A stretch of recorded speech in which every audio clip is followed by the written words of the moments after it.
हे friends, मैं Lakshmi LPS academy या journey to excellence में आपका बहुत स्वागत करती हूँ। जैसा कि आप लोग जानते हैं कि हमारा सीरीज चल रहा था भारत के खनिज संसाधन, जिसमें हमने काफी कुछ पढ़ लिया था। आज हम लोग भारत के जो शक्ति संसाधन है उसके बारे में पढ़ेंगे, और इससे पहले वाले जो वीडियोस हैं उसको देख लीजिएगा। भूगर्भिक संरचना आपको जरूर देखना, किसी कीमत पे देखना है, और लिंक आपको डिस्क्रिप्शन बॉक्स में मिल जाएगा। तो चलिए स्टार्ट करते हैं बिना देरी किए। सबसे पहले तो हम समझने की कोशिश करते हैं। देखिए, शक्ति संसाधन ऊर्जा है ना। अब इसमें भी हम दो में, जैसे वहां पे हम पढ़ रहे थे धात्विक और अधात्विक, है ना। यहाँ पे हम देखते हैं परंपरागत और गैर परंपरागत।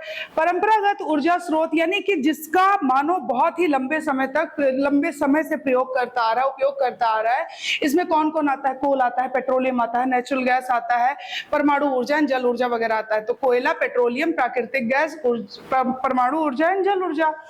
गैर परंपरागत ऊर्जा स्रोत यानी इसमें बायोमास आता है, बायोगैस आता है, तरंगीय ऊर्जा आ जाती है, सौर ऊर्जा यानी सोलर एनर्जी, विंड एनर्जी, पवन ऊर्जा जिसे कहते हैं, लघु बिजली, ज्वारीय ऊर्जा, समुद्र तापीय ऊर्जा एंड तरंग ऊर्जा एंड भूतापीय ऊर्जा। तो ये परंपरागत और गैर परंपरागत, यहाँ से क्वेश्चन आता है सीधा सीधा, ठीक है। गैर परंपरागत ऊर्जा स्रोतों का चयन करें या फिर परंपरागत, तो आपको ये पता होना चाहिए। फिर उसके बाद आप ऊर्जा स्रोतों को भी टू पार्ट्स में डिवाइड करते हैं। एक होता है रिन्यूएबल और एक होता है नॉन रिन्यूएबल। रिन्यूएबल मतलब इसको रिन्यू किया जाता है, और नॉन रिन्यूएबल मतलब जो अनवीकरणीय, जिसको नहीं किया जा सकता है रिन्यू, जिनकी उपलब्धता बहुत ही ज्यादा सीमित होती है, जैसे कोयला, पेट्रोलियम, प्राकृतिक गैस एंड परमाणु ऊर्जा। इनकी उपलब्धता सीमित है। ओके, कोयला, पेट्रोलियम, प्राकृतिक गैस एंड परमाणु ऊर्जा। नवीकरणीय मतलब जिनको दोबारा से रिन्यू किया जा सकता है ना, पुनः उपयोग किया जा सकता है। फॉर एग्जांपल जैसे सोलर एनर्जी यानी सौर ऊर्जा हो गया, पवन ऊर्जा हो गया, भूतापीय, जल विद्युत, तरंगीय ऊर्जा एंड समुद्र तापीय ऊर्जा। ओके, तो ये हो गया नवीकरणीय। तो हमने ऊर्जा स्रोत को टू पार्ट्स में डिवाइड किया, एक रिन्यूएबल एंड नॉन रिन्यूएबल यानी नवीकरणीय और अनवीकरणीय। उसके बाद कोयला को अब हम लोग पढ़ेंगे। भारत में कोयला शक्ति का प्रमुख साधन है। ओके, शक्ति का प्रमुख साधन कोयला है, और कुल विद्युत उत्पादन में जो भी विद्युत प्रोडक्शन होता है उसमें 49%, बहुत ज्यादा इंपॉर्टेंट है डेटा, और चेंज होता रहता है। एग्जाम से पहले आप लोग चेक भी किया करिए। ओके, भारत में कुल संचित भंडार का लगभग 99.5% आपका गोंडवाना संरचना से मिलता है। गोंडवाना क्रम की चट्टानें पढ़ाई हूं मैं। अच्छा, गोंडवाना संरचना आपको मैंने बताया था, सोन नदी घाटी और दामोदर नदी घाटी, मान नदी घाटी, तो ये उनकी जो नदियां हैं उनकी वैलीज में मिलता है, ठीक है। अब हम लोग देखेंगे कि ये जो गोंडवाना कोयला क्षेत्र है वो कहाँ कहाँ पाया जाता है। तो जैसे मैंने बोला नदी घाटी है। सबसे पहले हम उठाते हैं दामोदर नदी। दामोदर नदी आपको पता है कि जो आपका छोटा नागपुर का पठार है वहां भी उसको दो भागों में बांटती है, हजारीबाग और रांची, और वहीं से निकलती है ना, और हुगली से मिल जाती है। तो दामोदर नदी की अगर बात करें, यहाँ पे संचित भंडार, अब ध्यान से सुनिएगा, गोंडवाना कोयला क्षेत्र का संचित भंडार दामोदर नदी घाटी की बात करें तो भारत का सबसे बड़ा, और क्षेत्र विस्तार की बात करें इसका क्षेत्र कहाँ कहाँ फैला हुआ है, तो पश्चिम बंगाल एंड झारखंड। पश्चिम बंगाल एंड झारखंड दो राज्यों में है, पश्चिम बंगाल और झारखंड में है। इंपॉर्टेंट, झारखंड में झरिया सबसे बड़ा खनन क्षेत्र है, रट लीजिएगा, झरिया सबसे बड़ा खनन क्षेत्र है। और भारत का सर्वाधिक कोकिंग कोल जो होता है, यानी जिसका उपयोग ऊर्जा और हीटिंग में किया जाता है, वो यहाँ से प्राप्त होता है, कोकिंग कोल। और अन्य की बात करें अगर हम झारखंड में, तो गिरिडीह, चंद्रपुरा, बोकारो, कर्णपुरा और रामगढ़, ये अन्य आते हैं। लेकिन बोकारो का नाम तो आपको, अरे झरिया का नाम तो आपको याद रखना ही रखना है। ओके, और झारखंड 15 नवंबर 2000 को बना था बिहार से अलग होके, राजधानी है रांची। फिर दूसरा आ जाता है वेस्ट बंगाल। वेस्ट बंगाल की बात करें, राजधानी है कोलकाता, और यहाँ का जो है इंपॉर्टेंट वो है रानीगंज, प्रमुख क्षेत्र है। तो इसमें कोई दिक्कत नहीं है। हमने देखा गोंडवाना कोयला क्षेत्र। अब अगला कौन सा है इसमें देखिए, सोन नदी घाटी कोयला क्षेत्र। सोन नदी आपको पता है अच्छी तरीके से, अमरकंटक मैकाल की हाईएस्ट पिक वहां से निकलती है और पटना में सोन से मिलती है, अरे पटना में गंगा से मिलती है। तो सोन नदी घाटी का कोयला क्षेत्र ये कहाँ कहाँ विस्तार है इसका, एक तो मध्य प्रदेश में है और अल्प मात्रा में उत्तर प्रदेश में पाया जाता है। तो हमें मध्य प्रदेश तो याद रखना है। ओके, आंशिक रूप से ये उत्तर प्रदेश में भी पाया जाता है। एमपी का जो सिंगरौली खनन क्षेत्र है, सीधी डिस्ट्रिक्ट भी देखिए, जो लोग एमपी का एग्जाम दे रहे होंगे उनके लिए तो ये तो जानना जरूरी है, सीधा जिला भी पूछ सकता है ना। ओके, सिंगरौली खनन क्षेत्र जो है सीधी जिले में है, और कोल प्रोडक्शन के लिए प्रसिद्ध है बहुत ज्यादा, ठीक है। सोहागपुर, उमरिया, रामकोला एंड तातापानी ये अन्य है। सोहागपुर, उमरिया, रामकोला एंड तातापानी ये अन्य है। फिर आता है गोदावरी नदी घाटी। गोदावरी नदी निकलती है त्र्यंबक, महाराष्ट्र, नासिक से निकलती है, और आपको पता है कि राजमुंद्री में पूर्वी घाट में अपना डेल्टा बनाती है।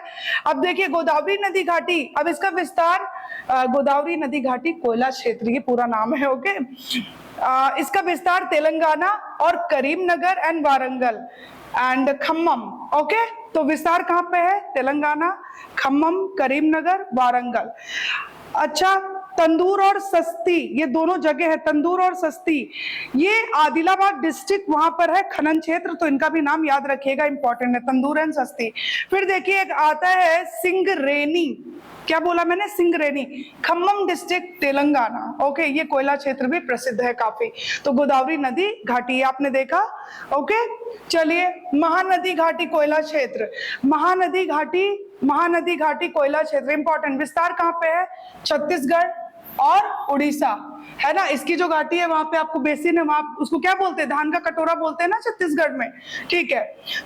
छत्तीसगढ़ एंड उड़ीसा। छत्तीसगढ़ की अगर हम बात करें, आपको पता है 1 नवंबर 2000 को बना था ये, एमपी से अलग होके। यहाँ छत्तीसगढ़ में कोरबा आ गया, कोरबा डिस्ट्रिक्ट है, मतलब जिला है। विश्रामपुर एंड झेलमिल, चिरमिरी, ये अंबिकापुर डिस्ट्रिक्ट में है। तो ये सब क्या है? ये सब है खनन क्षेत्र है, ठीक है। फिर उसके बाद हम बात करें, हमने बोला छत्तीसगढ़ एंड उड़ीसा, तो छत्तीसगढ़ तो हमने देख लिया। अब हम देखेंगे उड़ीसा के बारे में। हम महानदी घाटी कोयला क्षेत्र अब देखेंगे उड़ीसा में कौन कौन सा है। डिस्ट्रिक्ट कौन सा है? धेनकेनाल, धेनकेनाल। तो धेनकेनाल डिस्ट्रिक्ट जो है वहां पर है तालचेर, बहुत ज्यादा इंपॉर्टेंट है।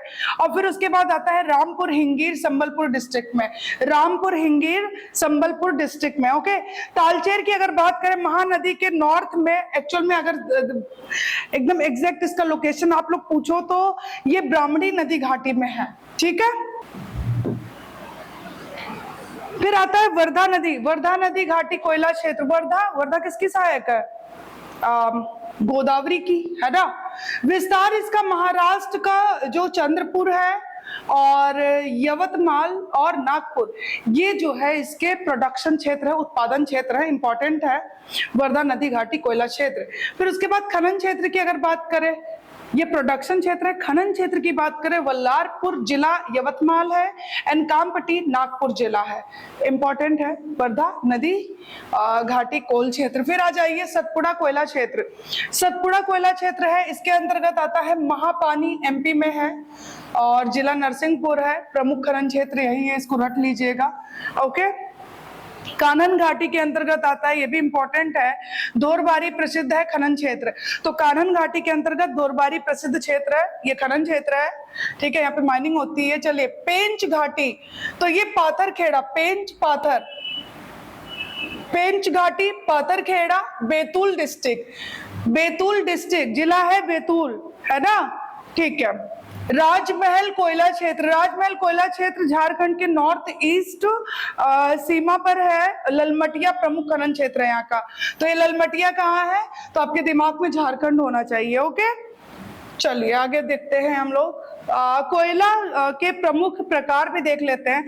देखिए 4 प्रकार के कोयला होते हैं, ठीक है। सबसे ज्यादा जो बेस्ट होता है वो होता है एंथ्रेसाइट, ठीक है। हमारे भारत में ये कहाँ पे? जम्मू कश्मीर के रियासी डिस्ट्रिक्ट में है, बहुत ही ज्यादा इंपॉर्टेंट है। इसमें देखिए कोयला कितना बेस्ट है, ये कार्बन की मात्रा पे डिपेंड करता है। इसमें जो कार्बन है ना वो कितना होता है? 90 से 95%। जितना ज्यादा कार्बन होगा धुआं उतना कम होता है, आप लोग जानते हैं, ठीक है। तो जम्मू कश्मीर के रियासी डिस्ट्रिक्ट में एंथ्रेसाइट कोयला मिलता है। फिर सेकेंड, हमारे भारत में अगर बात किया जाए तो ये द्वितीय कोटि का, मतलब कि बिटुमिनस कोयला सबसे ज्यादा पाया जाता है। 42 से 72% इसमें कार्बन होता है, और भारत में अधिकतर कोल इसी श्रेणी के हैं, ओके। भारत में अधिकतर इसी श्रेणी के हैं। फिर उसके बाद आता है आपका लिग्नाइट। लिग्नाइट की अगर बात करें, इसका रंग भूरा होता है, और क्या कहते हैं इसको? भूरा कोयला भी कहते हैं। 30 से 40% इसमें कार्बन होता है। अगर बात करें तो मुख्यतः इसका जो निर्माण हुआ था तो टर्शरी युग की जो चट्टानें थी ना उनसे हुआ था, ओके, तो ये याद रखिएगा लिग्नाइट। और प्रमुख लिग्नाइट खनन केंद्र की अगर हम बात करें तो इनको भी याद कर लीजिए, इंपॉर्टेंट है। जैसे नेवेली हो गया, दक्षिणी आर्कट हो गया, पलाना हो गया, पलाना आ गया आपका राजस्थान है ना, बीकानेर। लखीमपुर असम हो गया, करेवा क्षेत्र, तो करेवा का नाम जब भी आता है तो आपको अच्छी तरीके से पता है कि आपका कश्मीर है ना।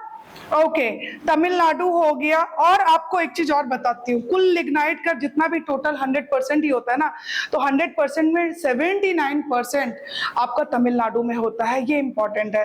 पीट की अगर बात करें तो ये सबसे निम्न कोटि का सबसे घटिया किस्म का होता है। कार्बन की मात्रा इसमें देख लीजिए 40 से 60%, और इसमें जल की मात्रा 60 से 70% होती है, ठीक है। तो ये सबसे घटिया किस्म का होता है पीट। ओके, अब उत्पादन और भंडार की अगर हम बात कर ले तो छत्तीसगढ़ पहले नंबर पे है प्रोडक्शन में, उड़ीसा दूसरे पे, मध्य प्रदेश तीसरे पे, और झारखंड चौथे नंबर पे आता है प्रोडक्शन में। तो 36, उड़ीसा, मध्य प्रदेश एंड झारखंड।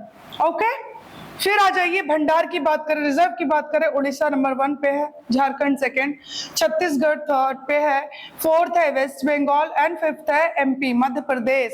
ओके, अब 2020 और 21 में उद्योगों में जो इसका उपभोग था उसको देख लेते हैं एक बार डेटा।